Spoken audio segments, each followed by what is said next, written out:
తాజాగా స్టార్ మా నుంచి ఒక ప్రోమో విడుదలైంది. ఆ ప్రోమోని గాని మనం ఒకసారి చూసుకున్నట్లయితే తెలుగు 'బిగ్ బాస్' సీజన్ 8 హౌస్‌లో ఆఖరి మెగా చీఫ్ ఎవరు అవుతారు అన్నది తెలుగు ఆడియన్స్ ఎంతగానో వెయిట్ చేస్తున్నారు.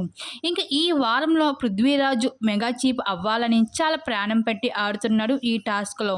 ఇంకా ఫైనల్‌గా అయితే ఐదుగురు అయితే కంటెండర్‌గా నిలిచారు. వారిలో 'పృథ్వీరాజ్', 'యష్మి', 'టేస్టీ తేజ', 'విష్ణుప్రియ', 'రోహిణి' అయితే ఈ ఐదుగురు కంటెస్టెంట్స్‌కి కూడా మెగా చీఫ్ అవ్వడానికి 5 లెవెల్ టాస్క్ అయితే పెట్టబోతున్నారు బిగ్ బాస్ ఇక్కడ. ప్రతి లెవెల్ టాస్క్‌లో కూడా గెలిచిన వాళ్ళకి పాయింట్స్ ఇవ్వడం అయితే జరుగుతుంది. అయితే ఈరోజు మొదటి లెవెల్ టాస్క్‌లో భాగంగా డయస్ట్ అనే ఒక టాస్క్ ఇవ్వడం జరిగింది. ఈ టాస్క్ ఫిజికల్ టాస్క్ అవ్వడంతో పృథ్వీరాజు ఈజీగా గెలిచేశాడు ఈ టాస్క్‌లో. మొదటి లెవెల్‌లోనే ఎక్కువ పాయింట్స్ సంపాదించుకోవడం జరిగింది పృథ్వీరాజు.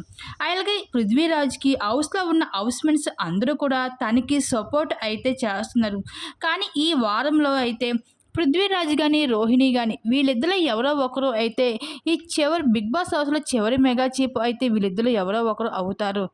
మరి రోహిణికి మరి పృథ్వీరాజ్ వీళ్ళిద్దరిలో ఎవరు మెగా చీఫ్ అవుతే బాగుంటదనేసి మీరు ఎవరు అనుకుంటున్నారు? మీ అభిప్రాయం తప్పకుండా కామెంట్ సెక్షన్‌లో షేర్ చేసుకోండి.